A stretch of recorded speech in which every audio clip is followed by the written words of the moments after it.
Yes. नमस्कार students. नमस्कार students, आपका स्वागत है आज की नई वीडियो में। मैं आज आपको एक नया पोम पढ़ाऊंगी जिसका नाम है fire and ice by Robert Frost. इससे पहले अभी हमने एक और पोम पढ़ी थी जिसका नाम था टस्ट ऑफ स्नो। वही भी वो भी सेम ऑथर ने ही लिखी थी, तो अब हम उनकी दूसरी पोम पढ़ेंगे fire and ice. So let's start.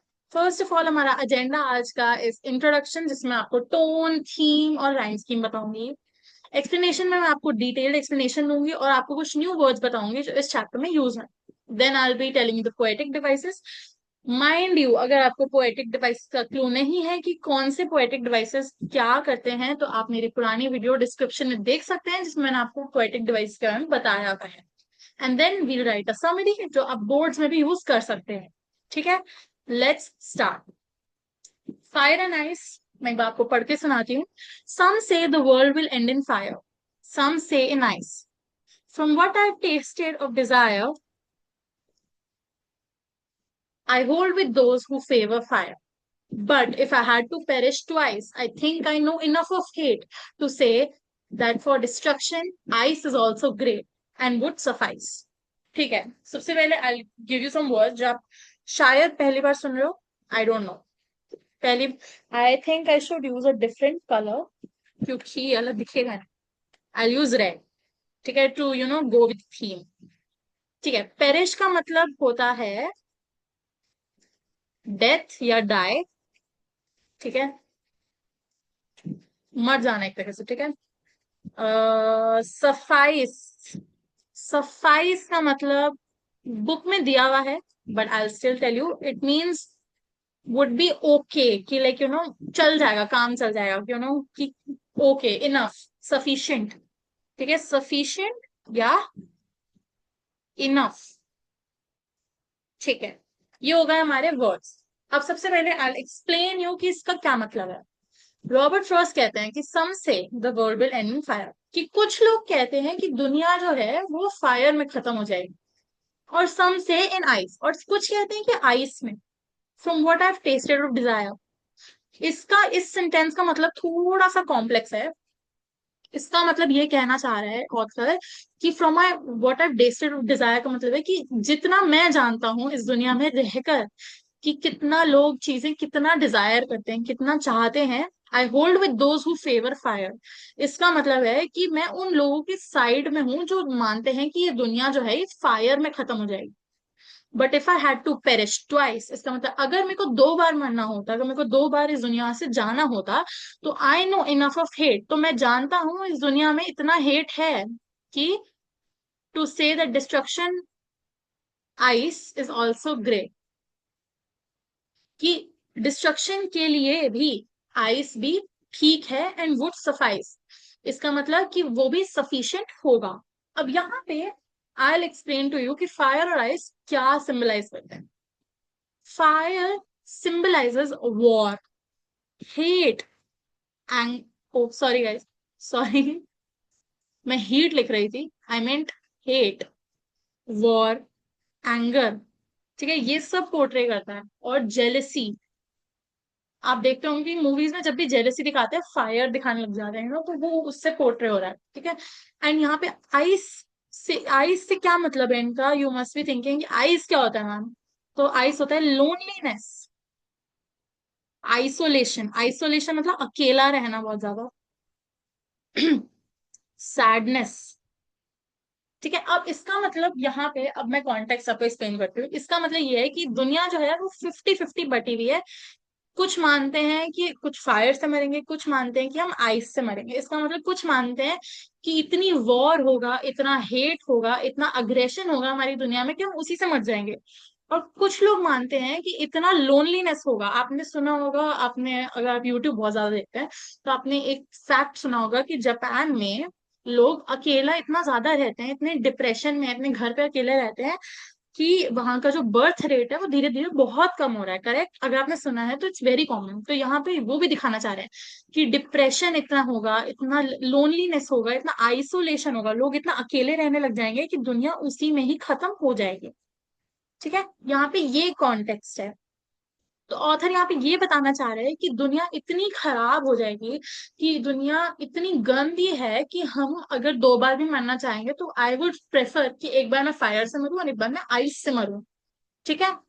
अब मैं आपको यहाँ की स्कीम बताती हूँ। अब यहाँ की जो हमारी राइम स्कीम है वो है A B A A B C और B B C B। जैसे कि लेट मी से, ये हो गया A फायर, आइस हो गया B, desire fire desire A। ठीक है। अब फायर फिर से आ गया तो इसका मतलब एक और बार A, ट्वाइस, और आइस सेम है तो ये हो गया B।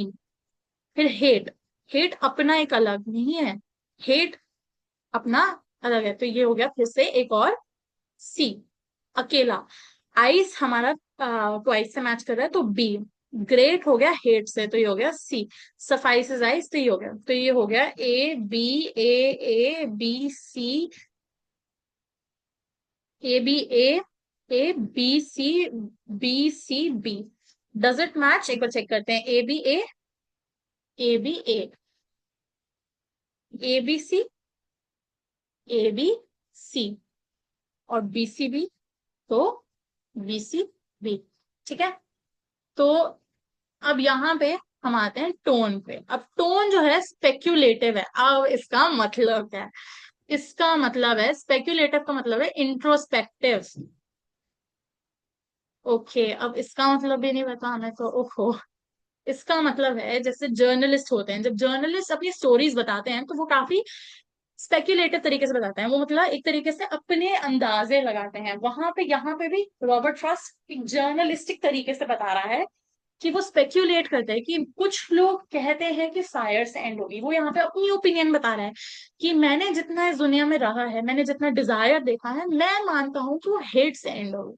तो वो अपने वर्ड्स को यहाँ पे काफी यूज कर रहा है। ठीक है। अब यहाँ पे आता है हमारा next, as a speaker mediates. Mediates मतलब एज अ स्पीकर वो देखता है, वो बता रहा है कि हमें ह्यूमन बिहेवियर की कैसा होता है, इवन दो हम खुद ह्यूमन हैं, हमें पता है कितना गंदा होता है।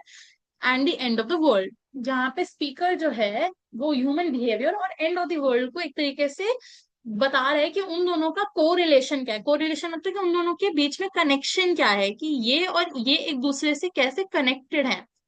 कि ह्यूमन बिहेवियर अगर अच्छा होगा तो we have a chance of survival, but क्योंकि इतना गंदा है कि वॉर और हेट में ही हम मर जाएंगे। ठीक है। अब यहाँ पे इसमें थीम जो है वो है revolves around the idea of destructive potential of humans. इसका मतलब क्या है कि डिस्ट्रक्टिव पोटेंशियल मतलब कि ह्यूमन इमोशंस कैसे हमारी डिस्ट्रक्शन को एक तरीके से बढ़ावा देते हैं, कि हमारे इमोशंस इतने ज्यादा इंटेंस, इतने ज्यादा तेज होते हैं कि हम कैसे एक दूसरे को मार भी सकते हैं। ठीक है। और कैसे ये जो है ये सीधा सीधा हमारे एंड को रिलेट करता है, कि हम कैसे कैसे मर सकते हैं। ठीक है। अब ये इसके बाद हम आते हैं नेक्स्ट हमारे पोएटिक डिवाइसेस पे। सबसे इंटरेस्टिंग पार्ट है, क्योंकि यही है जिसमें हमारे सबसे ज्यादा मार्क्स कटते हैं बोर्ड में, क्योंकि हम रटना भूल जाते हैं, और क्योंकि हमसे रटे नहीं जाती चीजें तो हम भूल जाते हैं कि हमें ये भी पढ़ना है। तो अब मैं आपको एक बार इजीली बता देती हूँ। इमेजरी हमें पता है क्या होता है, जो हमारी इमेजिनेशन में हमें हेल्प करता है। ऐसे तरीके से जिसमें ऑथर ने लिखा होता है कि हमारी इमेजिनेशन जो होती है वो इसको देख पाती है, इमेजिन कर पाते हैं। फ्रॉस्ट जो है he creates a strong visual. Strong visual मतलब वो एक ऐसी इमेजिन हमारे दिमाग में ला पा रहे हैं, एक इमेज ला पा रहे हैं जिससे हम इसको काफी अच्छे तरीके से इमेजिन कर पा रहे हैं। एंड सेंसरी इमेजेस, सेंसरी मतलब हम उसको सेंस कर सकते हैं, हम फील कर सकते हैं। with fire and ice representing desire, passion and hate or indifference। Desire और पैशन मतलब है इतना ज्यादा पैशन है, जैसे एक किलर को पैशन होता है अपने विक्टिम को मारने का, एक टीचर को पैशन होता है अपने स्टूडेंट्स को पढ़ाने का, एक मदर का पैशन होता है अपने बच्चे को अच्छे से बड़ा करने का। वैसे ही यहाँ पे वो ह्यूमन पैशन दिखाया है कि वो चाहे जो चाहे वो कर सकता है, कि अगर उसको इतना पैशन और डिजायर है किसी को भी कुछ भी कर सकता है। और आइस को यहाँ पे दिखाया है हेट और इंडिफरेंस से। ठीक है।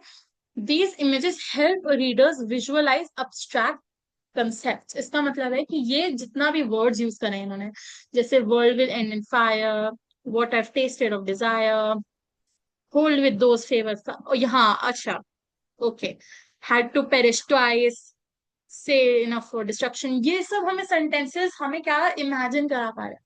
सिंबलिज्म है यहाँ पे हमारा फायर का, डिजायर, लस्ट और पैशन। और आइस का है hate and difference, cold rationality. Cold rationality मतलब जिसमें हम अपने इमोशंस जिसमें हम अपने इमोशंस को काउंट में ना लेकर भी हम एक तरीके से जितने भी डिसीजंस होते हैं वो लेते हैं। ठीक है। सिंबलिज्म मतलब हिडन मीनिंग्स। ठीक है। प्लीज स्टूडेंट्स एक बार वो वीडियो देख लेना जिसमें मैंने पोएटिक डिवाइस बताए हुए हैं, क्योंकि it's much easier for you as well.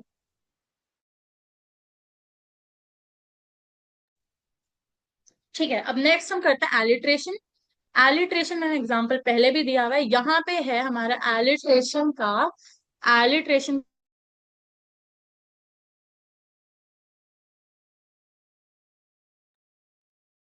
Okay. Alliteration यहाँ पे इसका मतलब एलिट्रेशन का, ये आपको ऑलमोस्ट हर टीचर बताती होगी कि एलिट्रेशन का मतलब होता है जब दो वर्ड्स में सेम वो यूज हो। जैसे यहाँ पे होता है फेवर फायर, तो एफ एफ। ठीक है। ये हो गया हमारा एलिट्रेशन का एग्जाम्पल। यहाँ पे गलत लिखा हुआ है तो ये मत पढ़ना प्लीज। ठीक है। एक तो ये एग्जाम्पल हो गया। और ठीक है, मतलब ये एक एग्जाम्पल बहुत इजी एग्जाम्पल है, तो प्लीज डू रिमेम्बर इट। मैं यहाँ पे भी लिख रही हूँ फेवर फायर। ठीक है। ये हो गया एलिट्रेशन का एग्जाम्पल। एज एन मीन्स हमें पता ही है कि रेपिटेशन ऑफ वावल साउंड्स। ठीक है। From what I tasted of Dzire, A sound is an tested and desire. ठीक है। अब हम आते हैं एंजैबमेंट में। एंजैबमेंट थोड़ा सा मुश्किल होता है आपको समझने के लिए कि, अब मैं बता देती हूँ कि जब हम एक पोएम लिखते हैं तो कभी कभार हम पंचुएशन नहीं करते to kind of show the flow of the words, कि वो कितना इजीली फ्लो कर रहा है।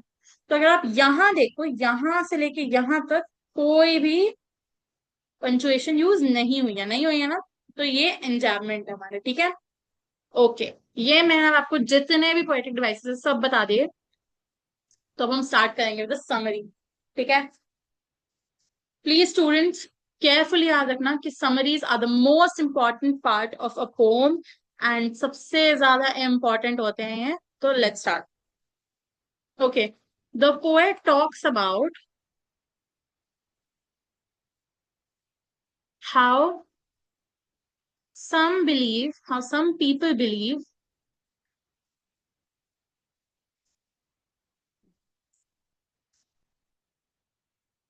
the world will end in fire, and how some believe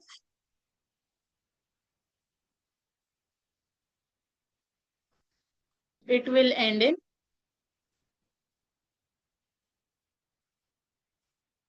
ice. But the author has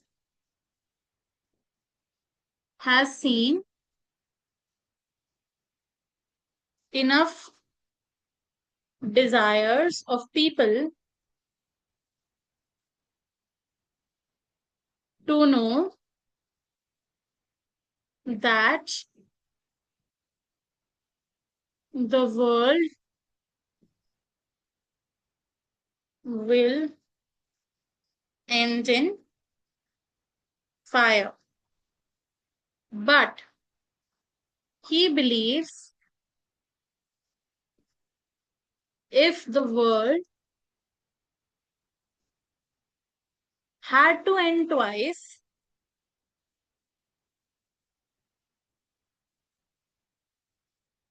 he knows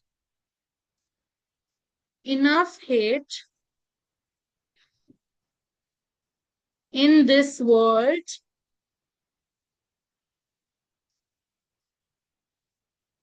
to believe